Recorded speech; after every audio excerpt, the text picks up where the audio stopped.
নির্মম ভাবে আমার বাচ্চাটা, আমার যে বাচ্চা আমার বুকে ছাড়া ওর মার হাতে ছাড়া ভাত খায় না, যে মেয়ে জামা কাপড় আমি নিজের হাতে আমি নিজে ধুয়ে দেই, তাকে আমি গোসল করে দেই।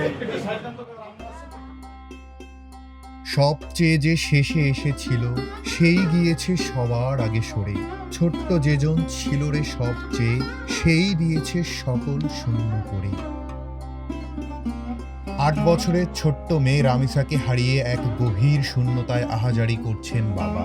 বলছেন তার হৃৎপিণ্ড হারিয়ে গেছে, তবে তিনি তার সন্তান হত্যার বিচার চান না, কারণ এই সমাজ তার বিচার করতে পারবে না। আমি কিছুই চাই না, বিচার আপনারা করতে পারবেন না। আপনাদের এই ধরনের কোনো রেকর্ড নাই, আপনারা পারবেন না। আমার মেয়েও ফিরে আসবে না। পরিবারের ছোট সন্তানকে হারিয়ে বারবার মূর্ছা যাচ্ছেন রামিসার মা পারভিন বেগম। জ্ঞান ফিরলেই তার একটাই প্রশ্ন, আমার মেয়েটা কোথায়? ও তো একা খেতে পারে না। অথচ সেই রামিসা এখন অনন্তকালের জন্য অন্ধকার কবরে একা শুয়ে আছে। নিম্নয়ের মানুষ হলেও সন্তানকে অভাব বুঝতে দিতেন না রামিসার বাবা। টানাটানির সংসারে 3 বছর ধরে সেলাই করে ব্যবহার করছেন এক জোড়া জুতো।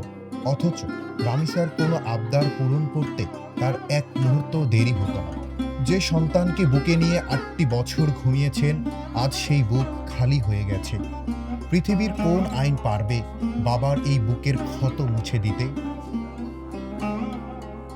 নিজের খাবার ঠিকমতো খেতে পারত না, কিন্তু বিড়ালকে ঠিকই নিজের হাতে খাইয়ে দিত। রামিসার বোন রাইসা জানায়, গতকাল থেকেই রামিসার বিড়ালটা ঠিকমতো খাচ্ছে না, একেবারে চুপচাপ হয়ে গেছে। স্কুলে যাওয়ার জন্য প্রস্তুত হয়ে বড় বোন রাইসার জন্য অপেক্ষা করছিল রামিসা। স্কুল ছুটি হলে হেলে দুলে যে মেয়েটার বাসায় ফেরার কথা, তার আর কখনো স্কুলে যাওয়া হবে না। আর কোনো স্কুল ছুটির জন্য অপেক্ষা করতে হবে না রামিসাকে। প্রতিবেশীর বিকৃত যৌন লালসার শিকার হয়ে জীবন থেকেই চিরদিনের জন্য ছুটিতে চলে গেছে মেয়েটি। রামিসার এই মৃত্যুকে কেন্দ্র করে এক হয়েছে পুরো দেশ। বিভিন্ন স্থানে প্রতিবাদে ফেটে পড়েছে মানুষ। শিশুর নিরাপত্তা নিয়ে উঠেছে নতুন প্রশ্ন। 48 ঘন্টার মধ্যে ঘাতকের শাস্তি নিশ্চিতের দাবি করছেন তারা। এসেছে নতুন শিশু, ছেড়ে দিতে হবে তাকে স্থান।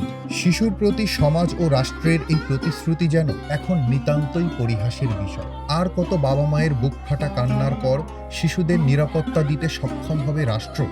সেই প্রশ্নই এখন সবার মনে। আতিকুর রহমান, আজকের পত্রিকা।